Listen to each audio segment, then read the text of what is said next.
Now the most important point which is explained to us here in this university is that our rise and fall is because of our actions.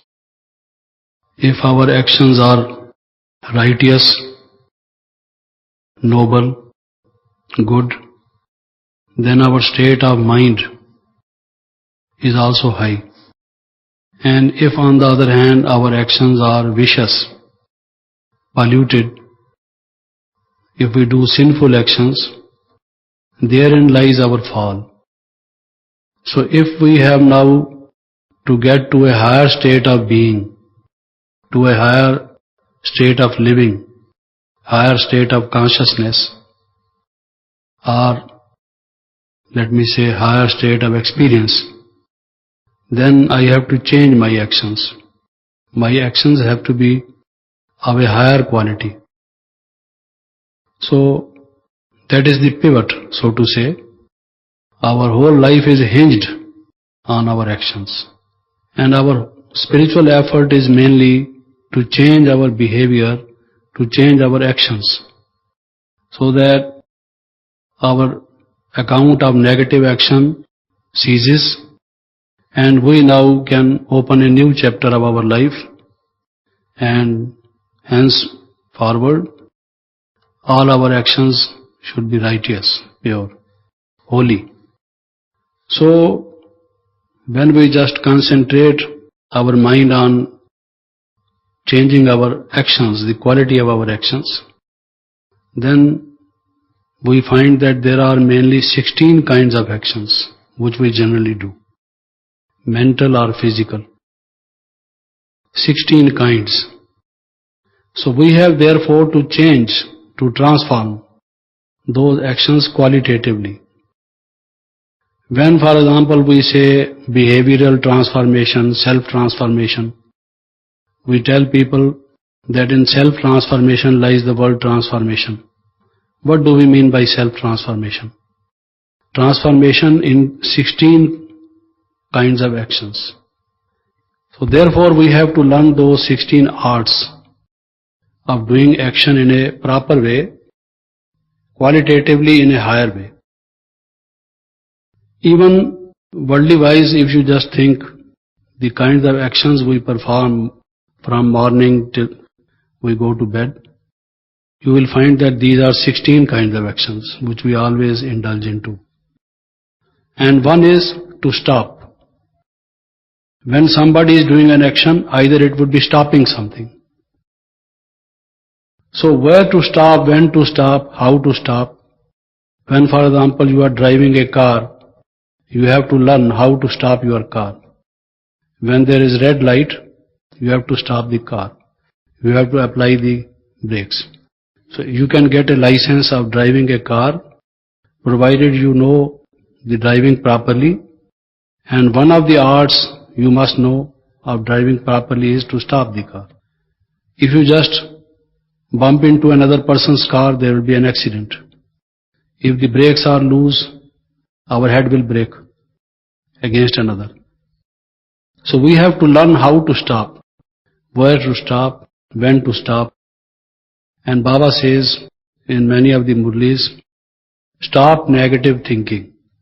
So this is one of the arts of spiritual life which we have to learn, how to stop. The question is, Baba says, stop negative thinking, wasteful thinking. Up to now our thinking has had no brakes, or the brakes had broken down, they were loose. We would go on thinking, our mind would be wandering.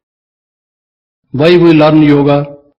So that we can stop our mind when we like, when we want to do it.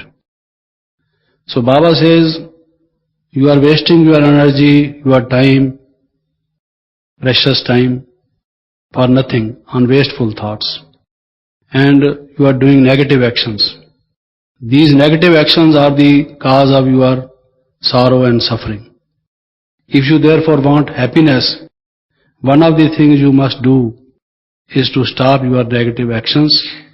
And in order to stop negative actions, you have to stop your negative thoughts. So stopping is one of the things. In Hindi, we call it rokna. You can note down the Hindi equivalents also. They will also be useful to you in this context. Rokna, to stop. Now, this art of stopping or rokna. Stop means rokna and stop also means band karna. When there is leakage, you stop it. So stopping is not only of a movement, but stopping may also relate to some kind of stopping the leakage. So stopping is also of two kinds. One is stopping of leakage. The other is stopping of action. Negative thinking is an action. That has to be stopped. And wastage or leakage also has to be stopped, which we sometimes do unconsciously, unawareingly, without paying much of attention. It just happens. Throughout the day we have traffic control. During certain parts of the day, on fixed timings, we have traffic control. One of the purposes of traffic control is to help us to attain perfection in this art of stopping. The moment the song begins, we try to stop whatever we were thinking, whatever we were talking about. Immediately we put a stop to it. Baba says 3 dots. One is this dot of stopping. So whenever there is a song which plays at the time of traffic control, we just stop at that and turn our mind towards Shiv Baba, towards positive thinking. Similarly, when we just get up in Amrit Vela and practice meditation, why we do it? That is one of the reasons. The whole meditation system is based on this. That when you practice meditation, you stop thinking of your body, of your physical relatives, of this phenomenal world, of the matters which relate to body and matter, and then you think only of the soul, the supreme soul, your sweet home, Paramdham, and things like that. So this consists of two things. One is moving your mind in a particular direction. The other is withdrawing it or stopping certain kinds of thoughts. If during the practice of meditation our mind does not stop, negative thoughts keep coming, thoughts of body consciousness keep coming, thoughts of the phenomenal world also enter our mind, then our meditation cannot be of good quality.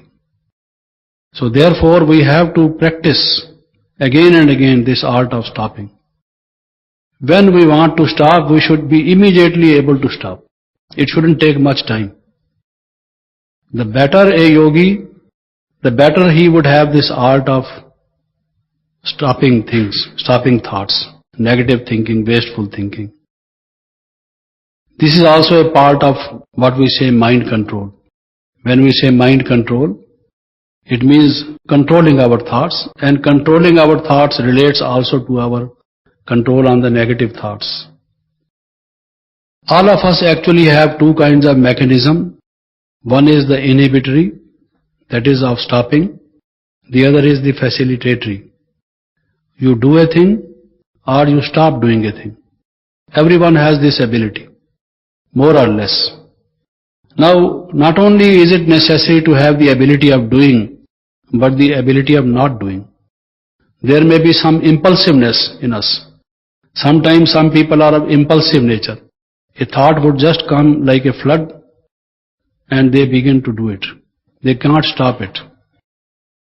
Similarly, our old sanskaras. Now, say someone is abusing me and I feel angry, I feel hatred toward that person. The thought of hatred or anger enters my mind. But I have learned that I should not hate, I should not be angry. I should look upon everyone as a soul, as a brother. And I am the child of God. God is kind, He is loving, compassionate. I also must have that quality. But if at that point of time I do not know how to stop this thought of anger, this thought of hatred, then it will lead me to a negative action. So not only we have to stop at the consciousness level, but also at the sanskara level. Sometimes you are not aware. Your past sanskaras lead you to a negative action. So the stoppage has to be at that level also. Your negative proclivities, your negative tendencies, your negative habits which have been formed during your previous life, or maybe in this part of life before you were introduced to knowledge, even those also have to be stopped. So yoga has to be so deep and our practice has to be so powerful that ultimately we are able to stop that also. Otherwise what happens is that we know what we are doing is wrong.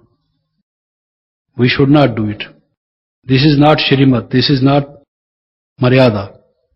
We as Brahmins should not indulge into this kind of thing. That awareness is also there, but we can't stop it. We are slaves to that habit, to that sanskara, as if someone is leading us by our nose into that. So we can't stop it. This therefore is the quality, the art of stopping which we must learn. And as I was saying, the second part of it, stopping, rokna and band karna, as I said, is to stop the leakage. What do I mean by leakage? Suppose I am not indulging in any negative thought. I am not talking ill of anybody. I am not hating anyone. I am not angry. There is no other evil thought. But I am just wasting my time on empty gossip. I sit with somebody and talk purposelessly about this thing, that thing, and the other thing. I begin to discuss about the political affairs, though I have nothing to do with it. I begin to discuss with worldly matters, and they remotely even do not concern me. So if I indulge into this kind of thinking, it may not be negative thinking, but it may be wasteful thinking, because I am not gaining anything by doing it. It is not bringing any benefit to me. So this leakage also has to be stopped. I make a distinction between the leakage and the negative thinking. Both have to be stopped.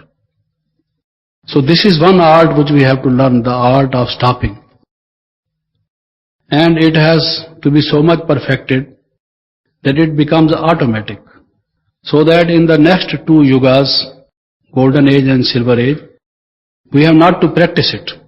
This is a natural way of our life.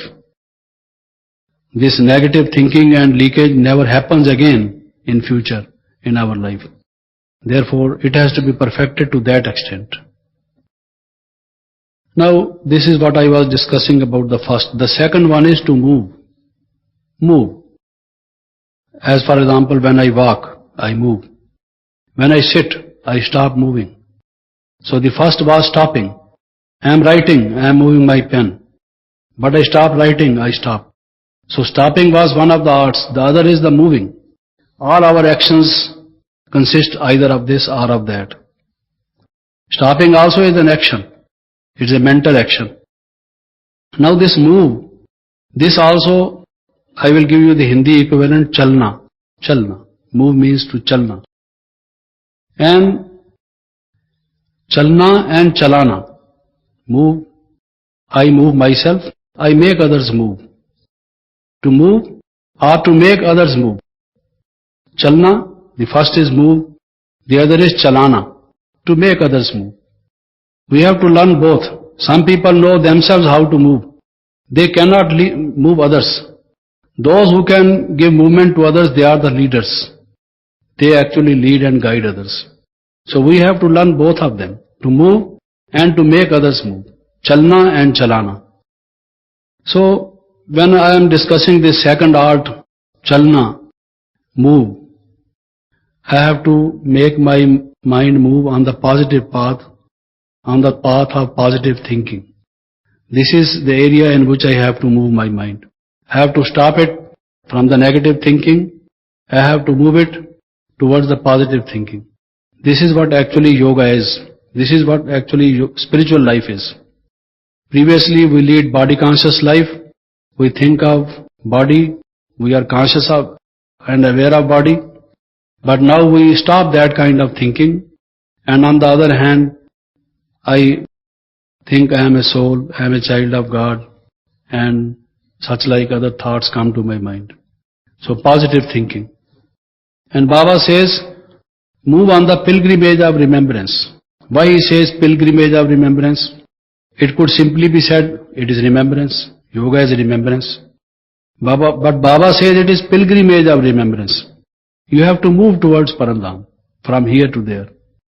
Move out of the body and into the soul world, or into the Avyakt Dham, the subtle world. So this kind of movement has to be undertaken now. And then, when we listen to Baba's Murli, thereafter has to be churning. Churning is also moving the mind, cogitating what we have already listened to, what we have understood. So this is another kind of movement which Baba asks us. We have to engage our mind into churning of spiritual knowledge. Then, sometimes we have to move, not only to move, but to move fastly. Baba says, Tivra Purusharthi. Anyone who makes very sincere and hard spiritual efforts, fast spiritual efforts. When the aeroplane is there at the airport, it is first of all stand still. It is halting. But then it begins to move. And then it moves very fastly.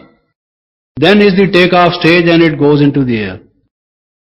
Before going into the air, it moves fastly. Similarly, we can also attain that flying stage of angels when we move fastly. When we come to spiritual knowledge, we begin to move. We stop the old negative thoughts. We begin to move our mind into churning and into positive thinking. Then you have to move fastly. Do your spiritual effort at a great speed, rapid speed. Become Tivra Purusharthi. And then you become angel. Move it so fastly that you get off and into the air. That is the flying stage. And I said, this move also means chalana. Now chalana also has number of kinds into which it can be classified. One is to make others move. You should be so fast in your spiritual efforts that others who have got stuck up and are not moving, they are somewhere stuck up into Maya because of some negative thought, they cannot make spiritual efforts. You should be able to give them movement, accelerate their movements, inspire them into a higher stage, into a better stage. So this is chalana. Similarly, chalana also means you are given some duty, some responsibility. There are people with different sanskaras, different habits, and you have to work with them. That working relationship with them has to be very comfortable, very soothing, so that you can bear with them. Now that also means chalana. Because in your spiritual efforts, in your spiritual life, so many problems will come. If you get disturbed or depressed or tense, it is not chalana. Chalana means you let them. You don't get stuck up at that. So chalana also means that you let them. Move means to let them. Which in other words means that if sometimes you feel heavy because of certain circumstances, you feel worried, there are some tough problems in your life, you can't solve them. So that means you do not know this art of chalana. In the face of problems, how you should make light of them. That is actually what is meant by chalana. Somebody is saying something, if you just become tense about it, your nature is not so, you are not comfortable with others, you cannot adjust, then very often it will so happen that you again and again get stuck up and tense. But your personality should be so developed that even if you are in a group and there are very tough problems, then you make light of them. You should be able to smoothen your path and march on and on, further and further. That kind of training of our mind we have to practice. And the neurobiologists, the brain scientists say that we are not using much of our mental potential. There are so many abilities in us, but we are not making use of them. And we have not been making use of them. And as a result of that, those abilities become atrophied. Now we can't use them. If you don't move your machinery or something for quite a long time, then it becomes rusty, it becomes junk, it does not move. Similarly, there are certain abilities within us, and service gives us those abilities, those opportunities in which we can use those abilities. If we do not use our abilities, then those abilities become atrophied.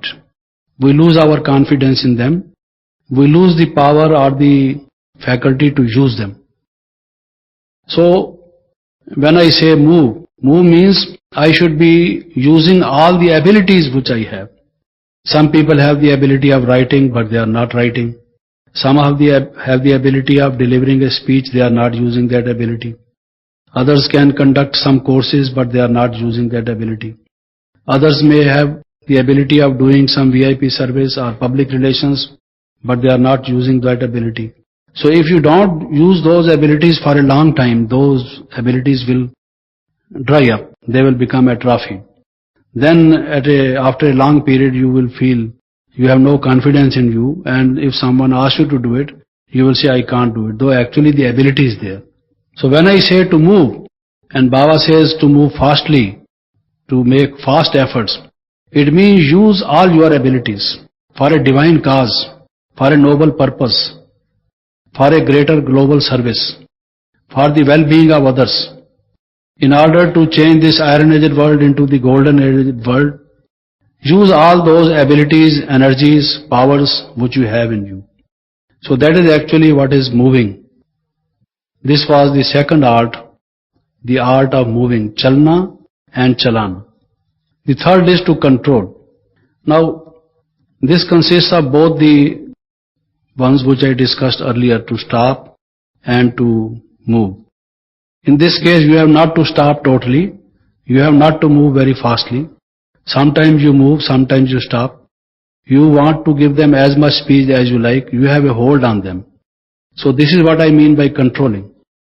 Controlling is that ability, somebody is very angry, at that time you stop, but you do not totally stop, you think you must tell this man that he is wrong. So you wait for that time when you have to speak to him. You can control your mind. Otherwise, there are some people who can't control their mind and they can't stop them at that moment. So they burst out, and the result is a kind of a big quarrel. So, but in this case, in the art of controlling, this yoga meditation is the art of controlling our mind. We do not think of the world at that time and of the worldly matters, our office work, our homework and other things, but just at that time our mind is occupied completely with the spiritual thoughts. So this is the control of mind. And control also means that when there are certain problems, certain difficulties in your life, or someone says something, you can be perfectly at ease, either to give weight to them or to make light of them. This also is controlling. Somebody is saying something, if you do not understand its significance, if you don't increase its weight, when somebody says something to me, I say it has no weight. His arguments have no weight. Now arguments do not have weight in the other sense, in this gross sense. But it means they are not appealing to me. There is nothing, we say, nothing solid in them.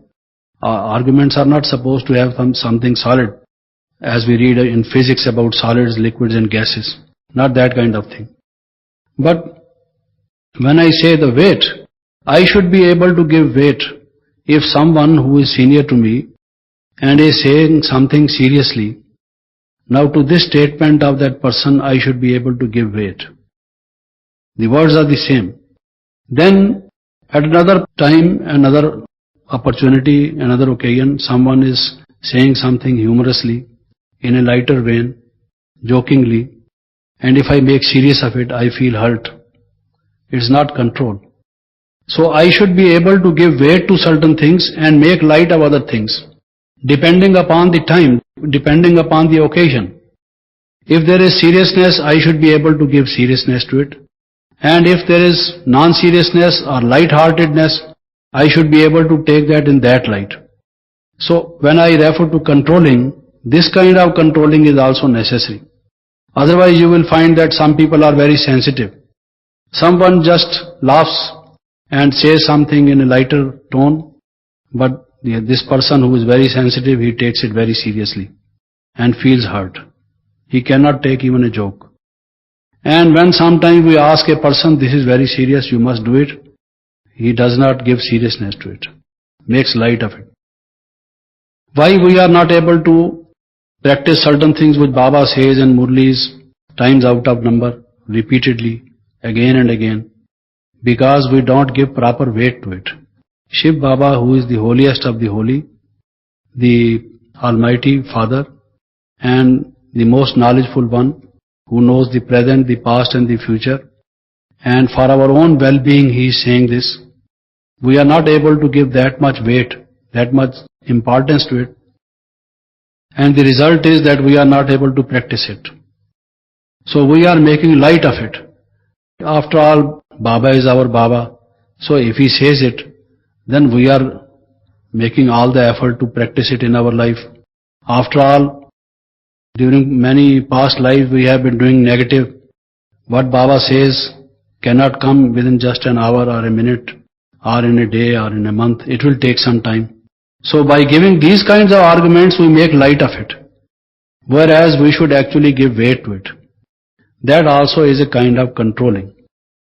That we should be able to control our sense of judgment, attaching seriousness or weight or lightness to something which is happening. Controlling on this according to the occasion, according to the person, according to the demand of the opportunity. Then another kind of action is to give up, chodna, to give up, to renounce. Certain things have to be given up. They not only have to be stopped for some time, and they have not to be moved at all, but they have to be given up. And one of our spiritual efforts is to give up, to renounce.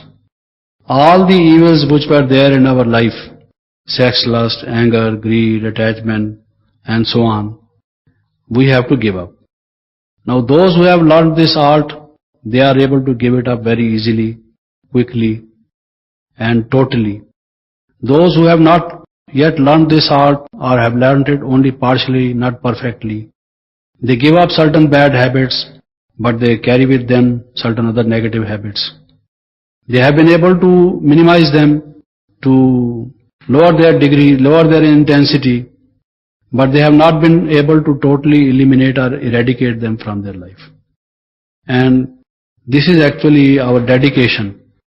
When we dedicate our life to Shiv Baba, we can do that provided we can give up what is bad in us.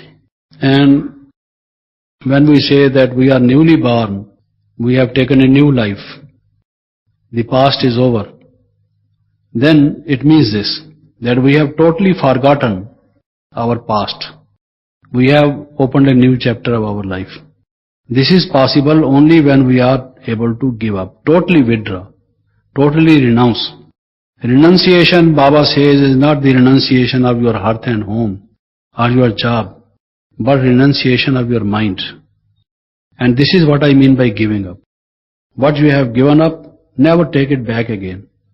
I say, I promise to myself, I promise to Baba that I have given up anger. If anger comes back again to me, if again I become angry, it means I do not have learned the art of renouncing perfectly. To renounce means to renounce once for all. When I have given up, I have given up.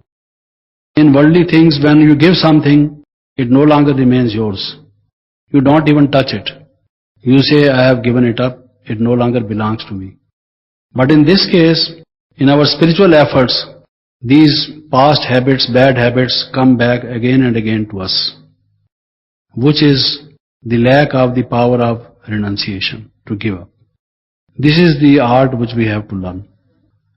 Now, in meditation, we have also to practice detachment from the body. This detachment is also giving up. What happens is, why we practice it again and again? So that ultimately it becomes natural. We give up body consciousness. In meditation, we practice this. I am a soul, I am a point of light. In my original nature, I am pure and peaceful. I remind myself of these points of my identity so that I may be able to give up, to renounce my past wrong learning, wrong understanding. We have not only to renounce body consciousness, but all our past bad learning, wrong learning.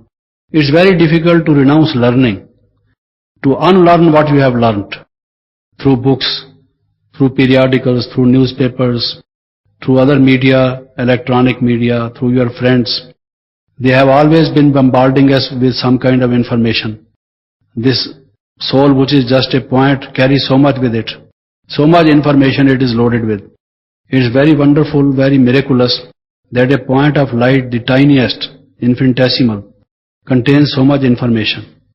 Past sanskaras of so many lives and also information of this life. The end of the 20th century when so much information is coming to us every moment. It's all recorded there.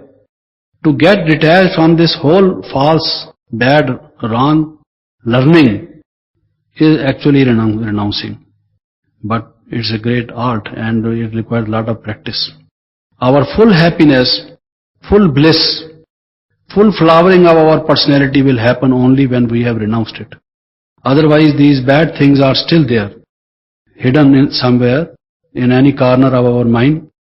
Though we are having the new one, the positive one, the one which Shiv Baba is giving to us, but still the bad, the rubbish, the useless, the negative, which is pulling us down, is still there.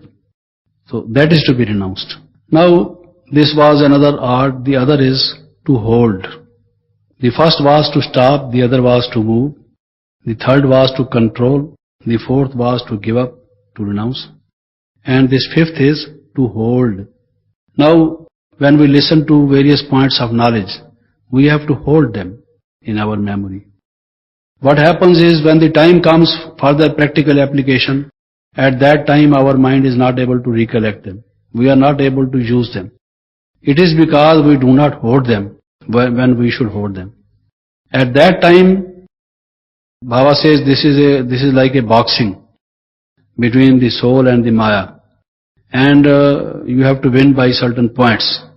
And if those points do not come, like an advocate who goes to the court and wants to plead the case of a criminal who will otherwise be hanged if he is not proved to be innocent, then at that moment when he has to give some references from law books and tell the judge that this man, because of this reason, I say that he has not committed the crime. If he forgets those recent judgments or those points of law, and when he comes back home, at that time he remembers, oh, I should have given this point. And then this man would have been let free. But this man will be hanged because you forgot that point. This is like our spiritual effort. If when Maya attacks us, if at that time we do not remember, you have a pistol, a gun in your house, so that if someone attacks, then you are able to make use of it. But just it is lying all the time on your table or in your almirah for all these years. But now that this man has entered your house and is there to attack you, at that time you don't know where that pistol or gun is. So the weapon is there, but you are not able to use it because that is not available, that is not at hand, and you are not remembering them at the moment. So when I say hold, holding means this, that it comes to your mind, to your help, to your aid, to your use when you require it. Otherwise we study so much knowledge, listen to so many murlis, but either we forget them or they become relapsed. They are not of any use to us. Knowledge is only that part which is of use to you on proper occasion. You may have learnt lot of mathematics, lot of physics, lot of geology, biology. But if when you require it, you have forgotten all, then it's no use. So is this art of holding, that you must, if you are an advocate and you have to practice law, then you must remember those points of law. Otherwise, give up this profession. If you are a doctor, you are practicing medical profession, you must remember what disease a person is suffering from, what medicine you have to give, what advice you must give. If you don't give, you are not a worthy doctor, a good doctor. Similarly, when you practice spirituality, practice meditation, a yogi way of life, you must remember what things should come one, what you are supposed to do. So that is what I mean by saying that I must hold it in my mind. Similarly, the divine qualities, the virtues. Just at the time when I should have patience, if I at that time lose my patience, I don't hold it. This divine quality is not just a mere decoration, it should be there in my mind. Not mere academic learning. But I must hold it, so that when I require to be patient, when I must have patience, I must observe this. Similarly with other virtues. So this is what I mean by holding. Then the other is sankuchit, sankoch karna, to squeeze, to make narrow, to contract, so to say. This is another art. Sometimes you expand certain things by pulling them. The other is that you let them contract. Now this is the desires, for example. That Baba says you must, after all, we have to have some desires. They say as long as we live, we have hopes and desires. Desire has to be there, even to become divinized, spiritualized, or to work for our self-transformation is also a desire. Noble desires have to be there. But we have to squeeze them, to make them into few. Previously there were so many desires. But now those desires, the number of desires has to be reduced. Similarly, we have shyness. Some people are very shy. Shyness is also a quality, a virtue. But we have to reduce it. Where we have to feel shy, we must feel shy. Because shyness enables you to give up some bad things. When you feel shy, if I do this bad thing, if I become angry, what will people say? What will this Brahmin family say? So you hesitate at that time. You think you must not do. So this kind of hesitation or shyness or little bit of inhibition should also be there. It helps you to observe sab maryadas. But too much of shyness, too much of hesitation, too much of inhibition is wrong. Similarly, too many desires, being very much ambitious so that we lose our peace of mind. So that also is wrong. We have to reduce their quality or their number, squeeze them. Then another is to experiment, to make use of certain things. There is a fire in your kitchen and you are making use of it to heat certain things. Similarly, there are other things which you make use of or you experiment with. Baba says you should do experiments with yoga. Not only you should practice meditation, but you should experiment with yoga. Do experiments of yoga. Not only we have to become light and might, but we have to experiment with it. Our practice of light and might should be so much that others should see us as light. When they come before us, they should be able to see our aura of light. They should be able to feel our powerful vibrations of peace, of love, of might, whatever vibrations we want to give them to experience of, we should be able to do it. Someone is very peaceless. Now experiment with yoga. Make use of your yoga to give peace to this person. Someone has lost the confidence and says, I cannot practice purity. Yoga is not for me. I can't take this spiritual life. It's difficult for me. I have different kind of habits. So has very weak willpower. So you should be able to give with your power of yoga. You should be able to strengthen his willpower. With your powerful vibrations, when he, after conversation with you, after being with you for some time, he should be able to say, now he has his confidence restored, he would be able to do it. So this is what Baba says is experimenting with yoga. So that not only you have bliss and peace and love. Anyone who has no love for Shiv Baba, he says, I have been an atheist all through. I was totally deadly against spiritualism. I was totally in materialism. I never thought of I am a soul or whatever. So I can't to take this kind of life. I should be able to inspire him. By my love for Shiv Baba, it should be so strong. He should see into my eyes, on my face and my vibrations. As if from my talk he should gather that I really love someone and it should touch his heart. He should say that what you are saying is based on experience, not some academic study. And when you are saying this, I could see that you are in a different state of being. I was also feeling little bit of peace, So now I can understand what this spiritual love is or what this peace is. This is what I mean by making experiments or using certain things like we use in our worldly things. The other is to postpone. To postpone. Now you will think that postponing is a bad quality. Why Jagdish Bhai is saying to postpone things? Certain things have to be postponed. Now this is what Baba was generally using. Another art of postponing. Someone came to this spiritual knowledge, met Bab Dada, and he said, Baba, this knowledge is very good. What you say is correct. But I have worldly ambitions. I want to earn money, make lot of money. And I can't be completely celibate or pure. I want to marry and lead a very worldly kind of life. So all through I have been yearning for that kind of life. And now that I am thinking of it, you say that I must observe purity. Baba, everything is fine, but this I can't do. So Baba would say to him, all right, if you cannot observe brahmacharya or purity for the whole of the rest of your life, can you do it for the next 2 years, for 3 years? Can you postpone your marriage for 2 years? He will say, for 2 years I can postpone, Baba, that's not difficult. If you say just for the whole of my life I can't become celibate, but if you just want that for 2 years I should wait, okay. For love of you I can wait for 2 years. Now when he practices brahmacharya for 2 years, after 2 years he will not say, Baba, I want to marry.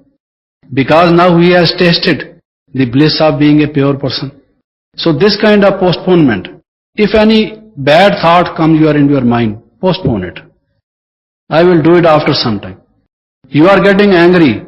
You say, all right, not today, after about say tomorrow or day after, I will talk to this man, you see. And by that time your anger will have gone and you will be a wiser person. So postpone. This kind of postponing. If some good thing has to be done, don't postpone it. Do it immediately. Because later on you may think, I don't want to do it. You may change your mind. So good things have to be done immediately. Shubham tu shigram, they say in Sanskrit. The good thing must be done immediately. And the bad thing, it is better to postpone. So this is another art of spiritual life.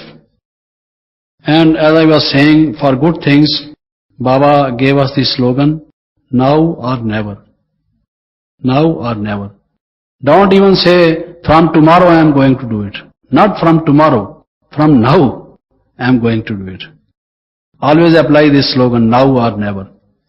Then another art is to, what I should say, like the rivers go into the ocean, into the sea, they merge into the ocean. So you also, if there are certain things, they also, you can have them in their mind without they affecting you. That kind of thing, so that they can merge in your thoughts. This kind of thing. Someone talks ill of you, love both of them. If you are not affected by them, and you just listen to them, you see, they go into your mind. Through your ears they come to your attention. But as the rivers go into the ocean without the ocean appearing to be getting very high in level, That sort of thing should happen. In your life you will meet many persons who will praise you so much. So don't get puffed up, don't feel egoistic. Because you have to think that these are the qualities which Baba gave you. It is Baba's. Whatever is being done through you, you are just an instrument. You have to observe humility in your life. Others will find fault with you. They will point their finger at your shortcomings. That you are doing this thing wrong, that thing wrong. So if you just listen to them and do not, you see, if it does not merge in you, then you may feel disturbed, depressed, and you will feel of sometimes perhaps giving up that good action. You will say, I am not perhaps a worthy instrument, a better instrument. So therefore I won't do it in future. You will get disheartened. You will have a defeatist feeling. So if you want to remain above them, then let anybody sing the praise or let anybody abuse or just talk ill of you or criticize you, comment negatively on you. You don't bother about it. What proper word you would like to use for it? This kind of thing. That so many things will happen in your life, but successes will come, failures will come, and you must have equanimity. I mean equilibrium, balance, no disturbance. But that is possible only when your mind is so broad, so deep, it can contain it, you see. If a glacier is there, it can contain it. If a mountain rock comes into you, your mind can contain it. Your mind is so deep, so wide, that it can bring, anything may come into it, it remains unaffected. In Hindi, we call it samalena. Samalena. We can contain it, our mind can contain it, without losing its contentment, without losing its equipoise. Like Baba is Sarv Shaktiman, He is Almighty. He is not affected by any of these things. Some people are totally atheist and they have been using such a rough and disrespectful language about God, condemning Him. There is no God. It does not affect Him. And some people have been praising God without understanding God, bhaktas, without knowing God properly. And their praise also has been some kind of a calumny, some kind of a, you see, actually disrespectful thing about Baba, about God. For example, they have been saying God is omnipresent. And Baba says, I am not in cats and dogs. What they actually meant perhaps was the praise of God, though actually it means defamation of God. So Baba is above both these. He can contain all these. Samalena. When your friend says something to you out of anger, you don't mind it. Perhaps not to mind it is proper, you see. This is the proper word, not to mind it. The praise or the opposite of it, you don't mind it. You remain unshaken in the face of both of it. You can absorb it, so to say, like the sponge which absorbs it. If you squeeze it, the water goes out. If it's full, it's okay. Like that spongy quality, you can say. The shortcomings of others, and this actually enables you to adjust with others. You can't otherwise adjust unless or until you have this quality. Then another is to glorify. We have to glorify Shiv Baba. Similarly, in your life also, when you talk to somebody, these are the two things. One is that you talk good about some people. Some people are in your good books, and you begin to praise them. Dadiji, oh, Dadiji is like an angel. Shiv Baba is so kind, so loving. So when you just in your life mix with people, talk to people, and discuss certain things, and even when you think in your thought, one of the elements of your thinking, one of the actions which you generally do is the glorifying others. Something you glorify. Either it may be a thing or maybe a person you are glorifying. But in this case, to glorify Shiv Baba. Now this is the art of spiritual life. If someone says you are a good instrument and you are doing good thing, suppose someone says Dadiji is a great leader during her period of taking over charge of this institution, So many centers have been opened. The service has so much flourished. So many people have got the message, so on and so forth. But what will Dadiji say? It is all Baba who is doing it in a vague form. I am just an instrument. And it is with the help and cooperation of all of them that this thing is happening. It's not because of me alone, but it is a collective effort and all under the guidance of Shiv Baba.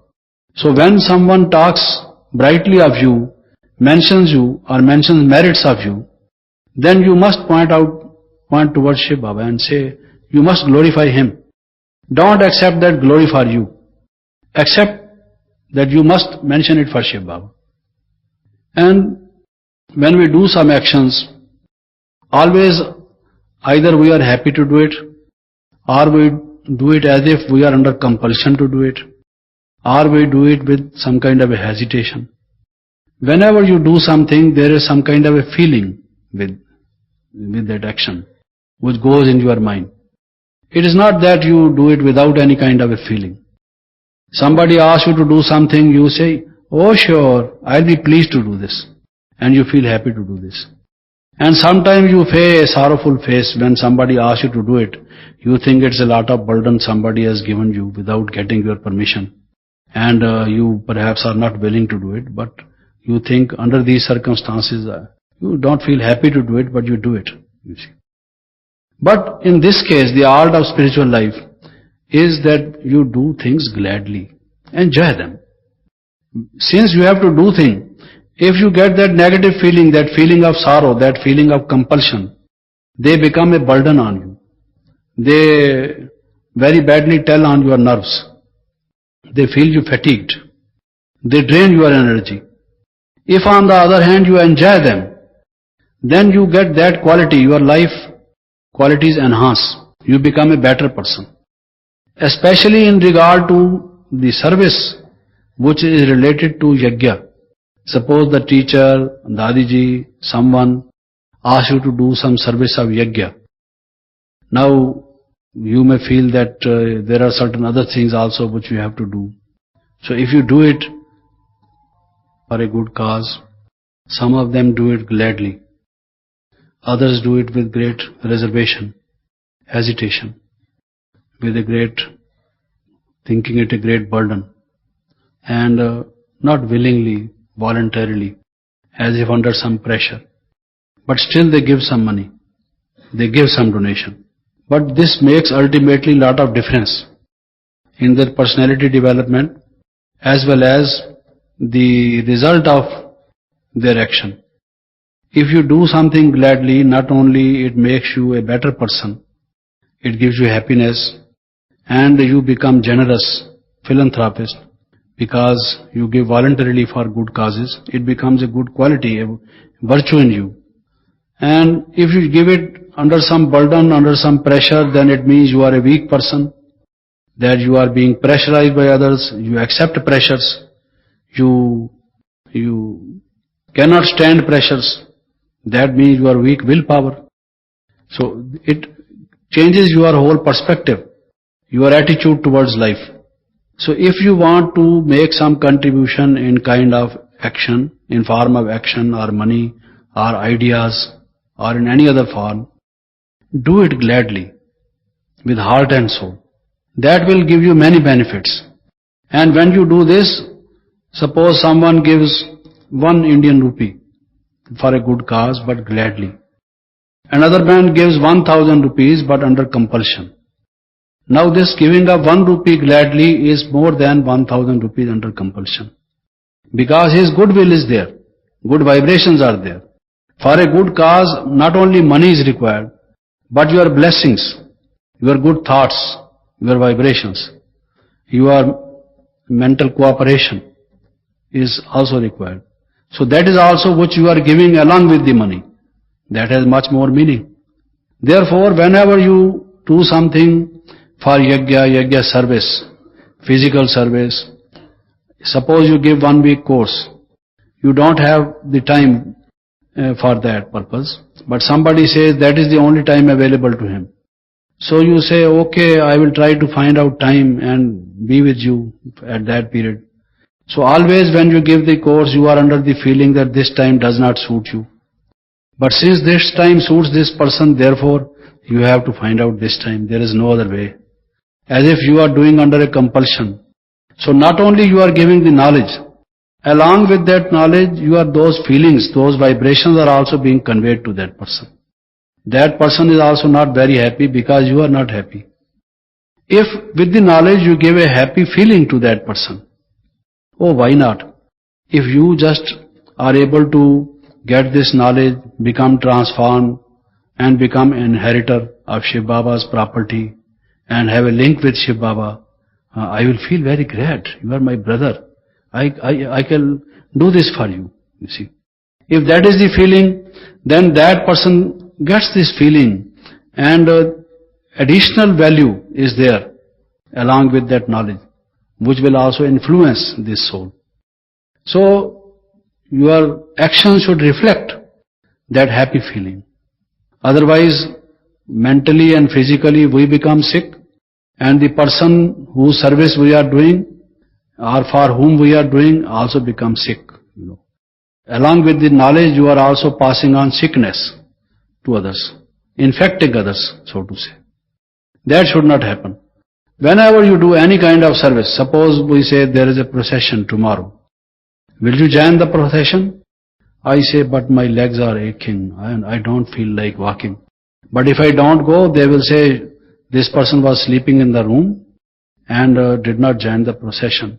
So I have to go. You may walk short distance, okay. You may not even just join the procession for a long walk. Just stand at the gate and when the procession starts, with a happy feeling say like this, you just send them off.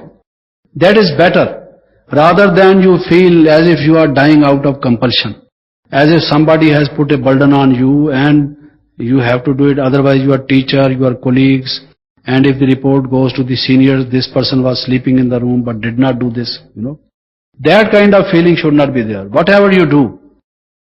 Because ultimately in Satyug, all of us will have a happy personality. Baba says, be holy, be happy. This is the slogan given to us. So if you are doing something for holiness without happiness, then that will not be Satyug. Satyug will be there when holiness and happiness are combined together. Similarly, when you make these efforts, any action which you do, it should reflect your gladness, your happiness. When people come here, more than they benefit by the speeches which are delivered from this dais, more than the messages which are they given, they see the happy faces of people serving here. And they say, oh, they are doing so voluntarily with love, lot of the care they give us. And no one feels fatigued, no one feels tired. And there is a smile on their face, totally relaxed, we see them. And when they see this is the practical glorification of Shiv Baba and of the knowledge which is being imparted here, because the result is there. The practical application, it is on the face, written largely on the face rather than in the notebooks. So that is what actually carries the meaning. Even in otherwise, whatever you do in your life, don't do like with your face as if something is aching you. Always feel, feel happily do it, you see. With pleasure, yes, why not? We generally say, I will be glad to do it, without being glad. It is just a formality. But our heart should really be glad. That is the feeling. And the other is, whatever you do it with concentration, with focus. Even small things, those people who do it with concentration, full effort, mental as well as physical, concentration not only of the mind, but all your energy, put all your energy into it, then you attain high class success. And there are so many consequences of it. If you attain high class success, full success, then you feel encouraged. For the future also it builds up your confidence that you are able to do it. You go from success to higher success. If once you fail, it gives you disappointment. And then next time you feel hesitant to do it. The reason is that whatever you do half-heartedly. Don't do half-heartedly. Do it with full heart, do it with full concentration. And yoga teaches us this concentration. Just as our yoga consists of the art of stopping, art of moving, art of holding, art of controlling, all these are there in meditation. If you find all these arts which we are using in meditation also. Meditation is enhancing all these arts which I just mentioned, 16. And similarly this, that when you do it with concentration, yoga gives you concentration. And the result is, when you are writing, you are doing with concentration. When you are cooking, you are doing with concentration. Not that you are burning your finger or burning what you are cooking, or cooking what you are burning. But you are doing it perfectly, whatever you do. So with concentration. And what is yoga? Yoga is attention. Attention. Attention on Shiv Baba. Attention on your own real identity. Attention is on Paramdham. And that full attention is called concentration. So whatever you do, don't do it in a haphazard way, in an unplanned way, or inattentively, lazily, but do it with earnestness, in a planned and organized way, and with full attention to it. Then you will attain the result. And people will have confidence in you. Not only you will have confidence in you, others will also have confidence in you, and whatever is the important thing to be done with responsibility, they will give it to you, assign it to you. They will say, give this to that person. If that person accepts it, he will do it meticulously well. We can assure you, from our experience with that person, whatever that person undertakes, does it perfectly well. You can totally depend upon that person. Leave it to him. So that is a great thing. Not only you are satisfied, others are also satisfied. And Baba says you have to attain these 3 certificates. You should be satisfied with yourself. Others should be satisfied with you. Shiv Baba should be satisfied with you. If you are satisfied, others are also satisfied. Shiv Baba has no reason to be dissatisfied. He will also be satisfied. When you surrender to him, he will also surrender to you. That is the equation. So, whatever you do, do with concentration, with attention. Otherwise, don't do it. You see, it is better not to do it, because not doing is better than doing in a wrong way. You are spoiling the thing. Don't spoil it. Some people, when you give something to them, they not only not do it, they spoil it. And you say, Baba, in future I am not giving it to you. I learn a lesson. You spoil things. If you had not to do it, you should have told me earlier you can't do it, you have no time. You know, there are some people, you give them some work to do, they will not do it at the proper time. They will make excuses. This thing happened, that thing happened, other things happened. They give you so many explanations. You are wanting the work done, not the excuses done, you know. Not all those kinds of explanations and so many clauses and sub-clauses of explanation. You will not be satisfied with those explanations, but the work which is done. Work has not been done, only explanation has been, thought out as to when this question is made, what should I reply. This is now how people will be satisfied. Thing has to be done. So this is building up the willpower. When you do practice of meditation, this again is willpower. Nothing can enter your mind. You are decided. You will think of Shiv Baba only. When you sit in meditation, the very first thing is you prepare. What is the preparation? The strong willpower. I will not think of the body, I will not think of the world, I will think of Shiv Baba.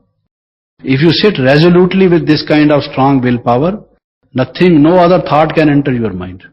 And only Shiv Baba will enter your mind, my most beloved one. I want to talk to Shiv Baba, all others get out. You see. No one is required at this moment. The important thing to be talked about is a very serious matter.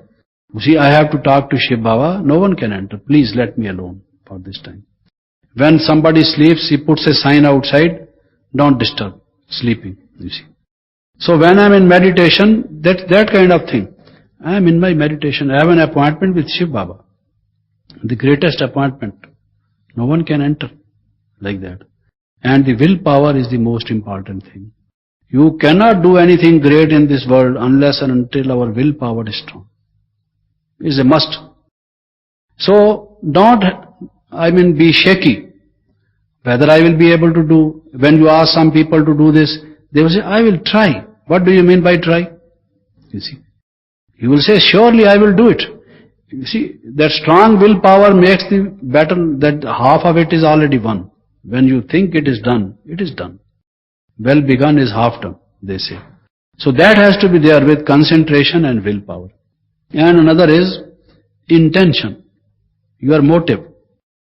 What is most important behind all the actions is your motive. Why you want to do it? Some people suppose want to donate money for a good cause. They want to donate it not thinking that they should donate. It's a good thing, they must donate. That it comes from the depth of their mind that, yes, I have a lot of money. I would be happy if it is used for this purpose. Not because of this, but because other people will say, look, this man, how generous he is. He's a great philanthropist. I will earn a good name. People will mention by name among themselves when they sit, that this person always helps. So half of my money I am spending on my publicity. It means I am not donating for a good cause, with that kind of motive. My motive, half of my motive is moth-eaten. It is because I am thinking I will earn a good name, fame. In the newspapers, on the marbles, my name will be written, or on some nameplate, or it will find mention from the stage, such and such person has given this much money, Or people will clap hands, offer me garlands, bouquets, saying he is a great man, he helps in all these noble causes, So that means I am spending on my publicity, advertisement. It's not for a noble cause. So what you do, what is your intention? Is it for the well-being of all? For the greatest good of my brothers and sisters the world over? So that others may be happy. Baba has given this to me, I share it with others. That should be the feeling. That is the real charity. Baba says the real generosity. That is one of the best qualities which Shiv Baba has. Shiv Baba is knowledgeful. If Shiv Baba were only knowledgeful, peaceful, blissful, loveful and almighty, without being generous, we would have all died, starved, you see. Because we would not have been able to get knowledge, peace, light, might, whatever he has. We have it because he is generous. He gives it. He says, children, all my property is for you. I have come to give you. You even did not know that I would give you.